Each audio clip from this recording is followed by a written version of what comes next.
삶은 왜 이토록 고통스러울까요? 인생은 욕망의 덩어리이다. 충족되지 못한 욕망은 고통을 가져오고 충족된 욕망은 권태를 가져온다. 인생은 마치 시계추처럼 고통과 권태 사이를 오간다. 이 말은 19세기 철학자 슈펜하우어의 유명한 명언으로 삶에 대한 비관적인 태도를 드러냅니다.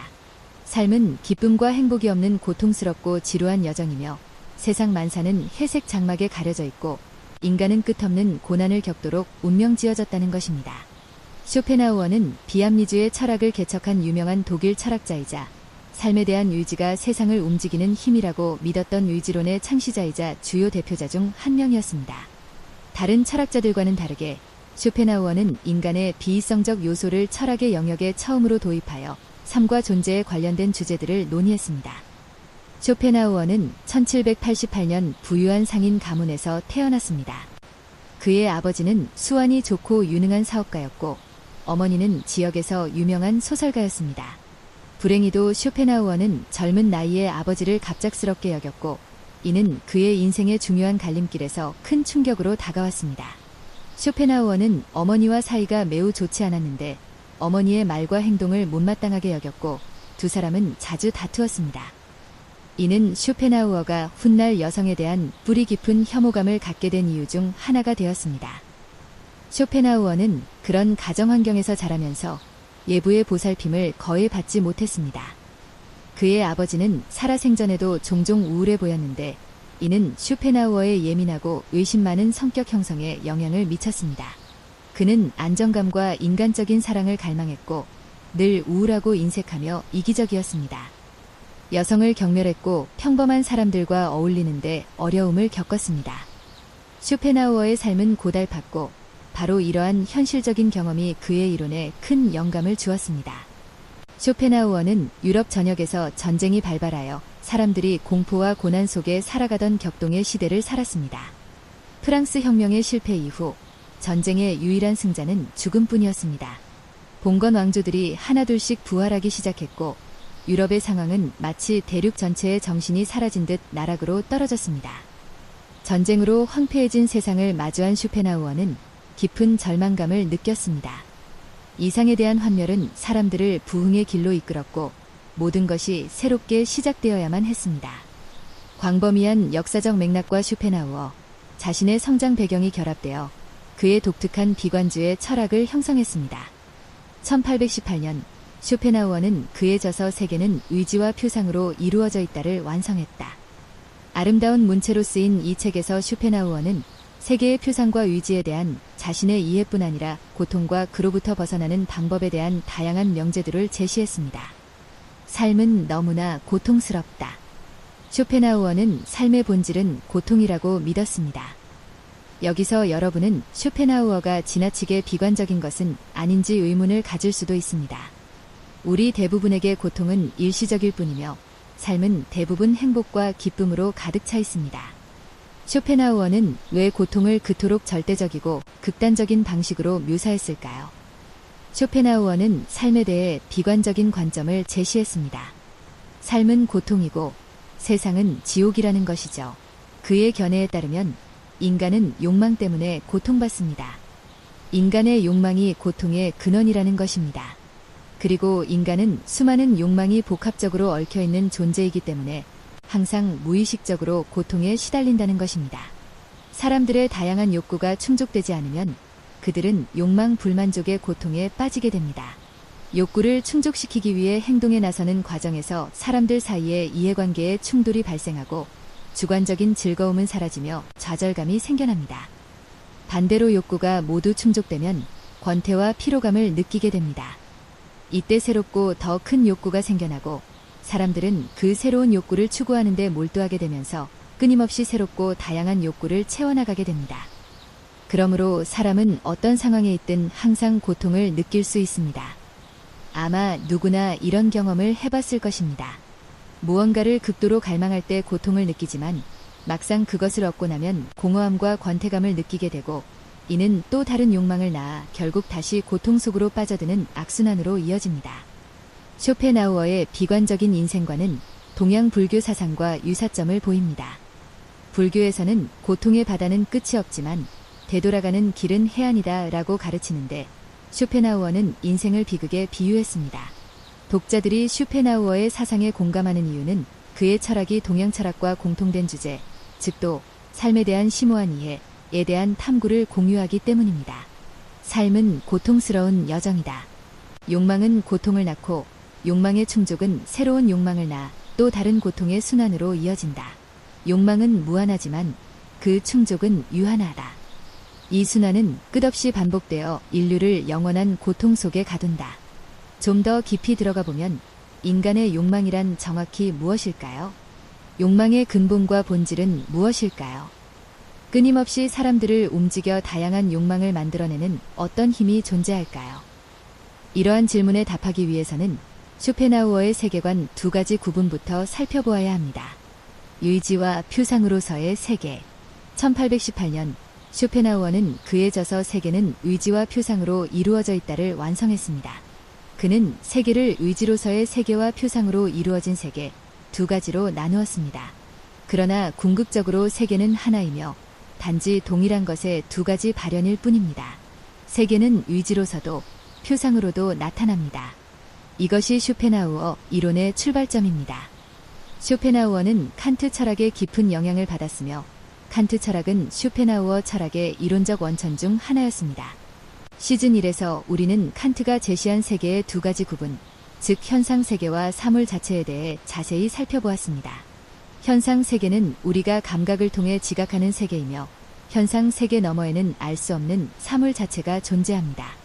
쇼펜하우어는 칸트의 철학적 사상 중 일부를 수용하고 칸트가 명시적으로 언급하지 않았던 사물 자체에 대한 개념을 발전시켰습니다.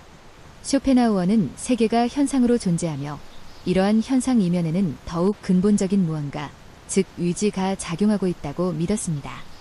쇼펜하우어의 의지는 칸트가 말한 사물 자체와 같은 의미입니다. 의지와 표상으로서의 세계의 서두에는 세계는 나의 표상이다 라고 쓰여 있습니다. 이는 객관적 세계가 우리에게 현상으로 제시된다는 것을 의미합니다. 즉, 객관적 세계는 단순히 우리에게 보이는 방식일 뿐입니다. 우리가 보는 태양, 산, 강, 그리고 우리가 인지하는 계절의 변화는 모두 우리에게 제시되는 현상입니다. 현상과 주체 사이에는 특정한 연관성이 있습니다. 인간은 오직 눈으로만 세계를 보고 손으로만 세계를 만질 수 있습니다. 세계가 나타나는 방식은 인간 주체의 시각 및 촉각 체계와 관련이 있으며 이는 칸트가 이미 언급한 바 있습니다. 하지만 쇼펜하우어의 탐구는 한 걸음 더 나아갔습니다. 그는 현상 이면에 더욱 본질적인 무언가, 즉 의지가 존재하며 모든 현상은 의지에서 비롯된다고 주장했습니다. 현상 세계의 모든 것은 단지 의지의 객관화된 표현일 뿐이다. 이것이 쇼펜하우어의 가장 유명한 의지론입니다. 우리는 의지를 어떻게 이해해야 할까요? 우리는 일상생활에서 사람은 강한 의지를 가져야 한다는 말을 자주 듣습니다. 여기서 의지는 심리적인 상태를 의미합니다. 그러나 쇼펜하우어가 말하는 의지는 우리가 흔히 이해하는 의지가 아니라 현상 세계의 발전을 이끄는 원동력을 의미합니다.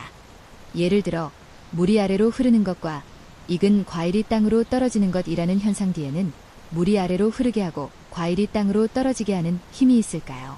그 힘은 바로 의지입니다. 물론 이것은 과학적 관점의 설명이 아니라 쇼펜하우어의 철학적 해석입니다. 현상 세계의 모든 것은 의지의 외적 표현입니다. 사물마다 표현 방식이 다르기 때문에 세상은 그토록 다양합니다. 모든 인간 행동의 이면에는 그 행동을 이끄는 의지의 힘이 존재합니다. 예를 들어 배우자를 찾고 사랑에 빠지고 결혼하고 아이를 낳는 것과 같은 사람들의 행동 이면에는 생식 의지가 작용하고 있습니다. 바로 이 힘이 사람들을 그러한 행동으로 이끄는 것입니다. 의지가 현상을 움직이는 근본적인 원동력이라고 한다면 그 의지는 반드시 목적을 가진 의지, 무언가를 성취하거나 얻어야 하는 의지일까요? 아닙니다. 쇼펜하우어에 따르면 의지는 맹목적이고 무의식적이다. 다소 부적절한 비유를 들자면 의지는 마치 머리 없는 파리처럼 목적 없이 이리저리 튕겨 다니지만 끊임없이 동기를 부여받는 원천을 가지고 있다.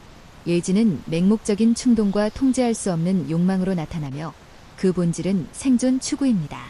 사람들은 배가 고프면 식욕을 채우고 생존하기 위해 음식을 찾고 성욕이 있을 때는 짝을 찾는데 이러한 행동의 이면에는 번식하려는 생존 의지가 있습니다. 자연에서 물과 햇빛은 식물의 성장을 촉진하고 동물은 날카로운 발톱과 이빨을 사용하여 먹이를 잡고 생존합니다. 인간 세계든 자연 세계든 모든 현상은 생존 의지의 외적 표현으로 볼 수 있다. 전반적으로 쇼펜하우어의 의지의 기원론은 그의 독창적인 이론적 통찰이다. 이 이론이 논리적 추론이나 논증에 근거하지 않기 때문에 쇼펜하우어는 비합리주의의 창시자로도 여겨진다. 삶의 고통에서 벗어나는 방법. 세계와 인류의 본질은 의지이며 의지는 무한한 욕망의 생성을 내포합니다. 인간은 욕망을 충족시키는 것과 욕망을 만들어내는 것 사이를 끊임없이 오가며 필연적으로 엄청난 고통에 직면하게 된다. 이것이 바로 쇼펜하우어의 비관적인 인생관에 내재된 철학적 원리입니다. 그렇다면 어떻게 하면 삶의 고통에서 벗어날 수 있을까요? 쇼펜하우어는 삶의 고통에서 벗어나는 두 가지 방법을 제시했습니다.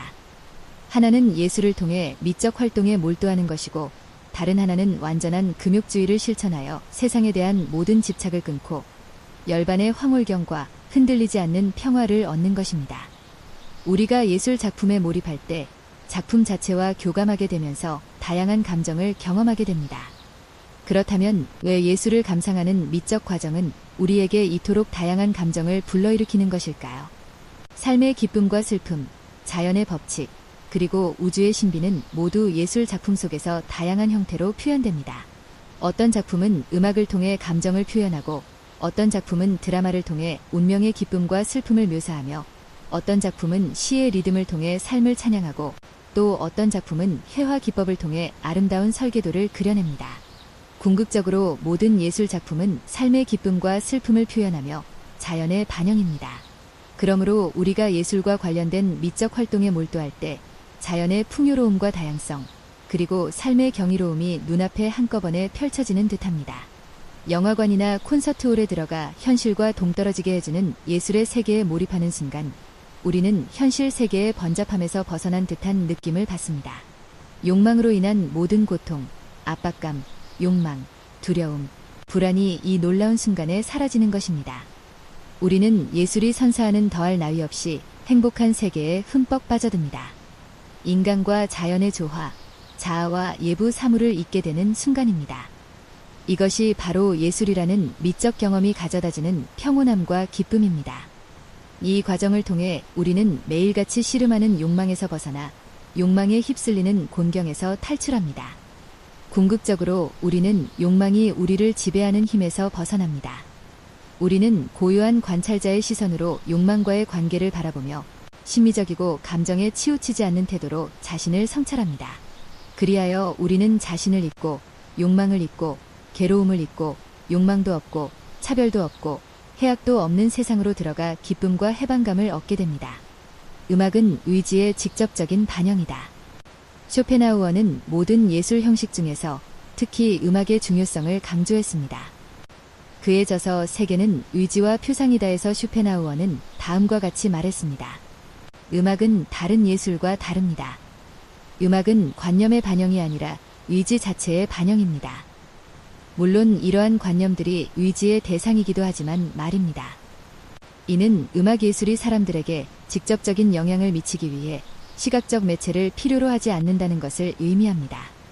우리는 회화가 그림이라는 매체를 필요로 하고 소설이 책이나 종이라는 매체를 필요로 한다는 것을 알고 있습니다. 하지만 음악은 다릅니다. 음악의 멜로디는 자연스럽게 흐르며 우리의 청각으로 직접 인지될 수 있습니다. 음악의 움직임과 투쟁은 사실상 우리 자신의 의지의 움직임과 투쟁입니다. 예술을 통한 미적 경험이 삶의 고통에서 벗어나는 유일하고 근본적인 방법일까요? 아닙니다. 예술 활동은 단지 일시적인 위안만을 줄 뿐입니다. 콘서트도 끝나야 하고 영화도 끝나야 한다. 사람들이 예술의 세계에서 벗어나 현실 세계로 돌아오면 욕망은 다시금 되살아날 것이다. 그러면 사람들의 관심은 삶의 사소한 것들에 집중될 것이고 다시금 고통받게 될 것이다.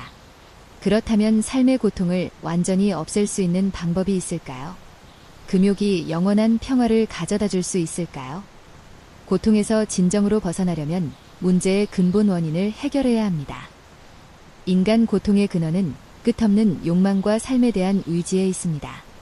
사람들은 자신의 욕망과 삶에 대한 의지를 인정하고 긍정하기 때문에 욕망에 휩쓸리고 그로 인해 끊임없이 고통을 경험하게 됩니다.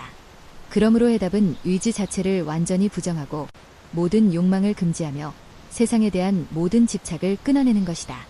오직 이러한 방식으로만 무아의 경지에 이르러 초월적인 상태에 도달하고 영원한 평화와 해탈을 얻어 열반에 이를 수 있다. 욕망으로부터 자유로워지는 것이 삶의 궁극적인 목표이다. 우리 대부분은 놓아주지 못하는 고통을 경험해 봤을 겁니다. 이것도 저것도 놓아주지 못해 끊임없이 무언가를 얻고 잃는 악순환에 빠지게 되죠. 더 많은 돈을 벌고 싶고, 더 큰 집을 사고 싶고, 더 높은 점수를 받고 싶고, 승진하고 싶습니다. 인생은 긴 여정인데 언제 끝날까요? 우리의 욕망은 언제 마침내 충족될까요? 쇼펜하우어에 따르면 욕망은 결코 만족될 수 없으며 이것이 삶에 대한 의지의 본질이다. 삶에 대한 의지를 긍정한다는 것은 사람들이 삶에 대한 의지와 무한한 욕망이 가져오는 고통에 시달리게 된다는 것을 의미한다. 끝없는 고통의 순환에서 벗어나는 방법은 무엇일까요? 쇼펜하우어는 삶에 대한 의지를 완전히 부정하고 철저한 금욕주의를 실천하며 세속적인 것들에 대한 집착을 버리는 것이라고 답했습니다. 쇼펜하우어는 삶의 궁극적인 목표는 욕망으로부터의 해방이다 라고 말했습니다. 욕망이 없는 마음은 모든 미덕과 신성함의 가장 내밀한 본질이며 또한 세속으로부터 해탈에 이르는 길이기도 합니다. 이는 불교의 열반, 즉 의지의 소멸과 어느 정도 유사합니다. 세상을 있는 그대로 받아들이고 자신의 욕망과 의지를 가장 낮은 단계로 낮추어 가장 겸손한 자세로 세상을 대하는 것입니다. 삶에 대한 의지를 완전히 부정하는 것은 삶에 대한 절망적인 태도입니다. 희망이 사라지면 고통 또한 느끼지 못하게 됩니다. 삶을 뒤흔드는 혼란과 눈부시고 황홀한 세상은 그저 눈앞에 스쳐 지나가는 구름에 불과하게 됩니다. 그렇다면 차라리 죽음을 택하라고 할 수 있지 않겠냐고 말할지도 모릅니다. 모든 것을 끝내고 이 세상의 어떤 것에도 더 이상 집착하지 말라는 것이죠. 하지만 쇼펜하우어는 죽음이 삶에 대한 의지의 부정이 아니라 오히려 긍정이라고 믿었습니다. 탄생, 노화, 질병, 그리고 죽음은 모두 삶의 자연스러운 과정이며 의지의 진화의 결과이기 때문입니다. 쇼펜하우어의 관점에서 자살은 의지의 부정이 아니라 오히려 삶에 대한 의지의 긍정입니다. 더 나아가 자살은 결코 우리 삶의 지침이 되어서는 안 됩니다. 죽음은 현명한 선택이 아니므로 살아있는 사람이 어떻게 삶에 대한 의지를 완전히 부정하고 고통에서 완전히 벗어날 수 있을까? 그들은 고통을 감수할 의향이 있습니다. 고통은 정화의 용광로입니다. 고통의 괴로움을 견디고 절망을 경험해야만 내면으로 향하여 자신의 내면 세계를 성찰하고 세상과의 관계를 재발견할 수 있습니다. 고통을 기꺼이 받아들인다는 것은 자신이 겪는 고통에 저항하지 않는다는 뜻입니다. 고통이 닥쳐올 때 저항하기보다는 고통의 과정을 즐기고 삶의 절망을 경험해야 합니다. 누군가 당신에게 부당한 일을 저지르면 그 부당함을 평정심으로 받아들이고 그로 인해 발생하는 손실을 감수하십시오. 누군가 오만하고 무례하게 굴더라도 그것을 평정심으로 받아들이고 자신을 단련하는 계기로 삼으십시오. 세상이 아무리 견딜 수 없을 만큼 힘들고 예부 세계로부터 아무리 많은 해악을 당하더라도 우리는 기꺼이 그 해악을 감수하고 악을 선으로 갚아야 하며 그렇게 함으로써 의지의 소멸을 이루어야 한다는 것입니다. 자신과 예부 세계를 잇게 되는 삶의 열반이 있습니다. 모든 욕망과 세상에 대한 집착을 끊어내고 고통을 견뎌냄으로써 의지를 억누르고 약화시키고 심지어 소멸시킬 때 궁극적으로 우리가 성취하는 것은 진정한 초월, 즉 자아와 예부 세계를 모두 잊고 진정으로 세상과 하나가 되는 상태입니다. 당신의 기쁨과 슬픔은 자연과 세상의 기쁨과 슬픔이며 당신의 이득과 손실 또한 자연과 세상의 이득과 손실입니다. 세상과 하나가 될 때, 무아지경에 이를 때 순수하고 욕망 없는 마음이 가져다주는 흔들리지 않는 평화를 경험할 수 있습니다. 이 세상의 모든 것은 이보다 나을 것이 없습니다.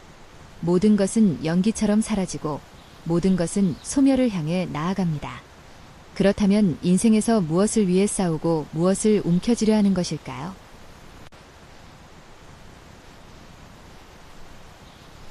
인생의 이 시점에서 당신은 갑자기 진실을 깨닫게 됩니다. 욕망의 굴레에서 벗어나 더 이상 욕망의 노예가 아니라 욕망의 주인이 되는 것입니다. 쇼펜하우어의 마음 상태 개념은 불교의 열반과 유사합니다. 인간의 탐욕, 분노, 무지, 원하는 삶의 고통을 야기하며 생사의 근본 원인은 계율, 집중, 지혜를 통해 소멸되고 사천왕태의 공에 이르러 욕망의 소멸 속에서 영원한 평화를 얻게 된다는 것입니다. 극단적인 비관주의. 쇼펜하우어의 인생관은 참으로 비극적입니다. 세상은 기쁨이 결여된 듯하고 모든 것이 불행으로 가득 차 있습니다. 행복은 덧없고 고통은 영원한 존재의 상태입니다. 인간은 끊임없이 맹목적인 힘에 의해 움직이며 오직 이 힘의 본질을 깨달을 때에만 진정한 해방을 이룰 수 있다. 논어의 한 구절이 떠오릅니다. 30살에는 확고한 신념을 가졌고 40살에는 의심이 없어졌으며 50살에는 하늘의 뜻을 깨달았고 60살에는 진리에 귀 기울였으며 70살에는 규칙을 어기지 않고 마음이 원하는 대로 행할 수 있었다. 젊을수록 욕망에 휩쓸리기 쉽습니다. 젊은이들은 본능적인 의지에 힘을 거스를 수 없습니다. 하지만 나이가 들면서 많은 것을 꿰뚫어 보게 되고 점차 욕망의 굴레에서 벗어나게 됩니다. 노년에는 욕망의 본질을 깨닫고 그 지배를 초월하여 규칙을 어기지 않고 마음이 원하는 대로 행할 수 있기에 가장 자유로워집니다. 이 사람이 바로 쇼펜하우어입니다. 극도로 비관적인 비합리주의자죠. 이쯤 되면 심오한 질문이 떠오를지도 모릅니다. 삶이 고난과 고통으로 가득하다면 우리 삶의 의미는 무엇일까요? 물질주의적이고 공리주의적인 사회에서 살아가는 우리에게는 때때로 쇼펜하우어의 절제정신이 필요하지만 욕망의 긍정적인 측면을 완전히 부정할 수는 없습니다. 삶은 풍요롭고 다채롭습니다. 우리는 여전히 세상의 아름다움을 바라보아야 하며 적절한 욕망은 우리 자신을 더욱 잘 실현하는 데 도움이 될 수 있습니다. 물론 우리는 쇼펜하우어를 이해하지만 그의 철학 전체를 반드시 받아들일 필요는 없습니다. 쇼펜하우어는 삶의 어려움에 대해 극도로 비관적이었지만 또 다른 위대한 철학자는 그와 극명한 대조를 이루었습니다. 그는 어려움과 삶에 직면했을 때 자신에게 과감히 도전하고 운명에 맞서 싸울 수 있는 강한 의지를 옹호했습니다. 이 사람은 바로 니체입니다.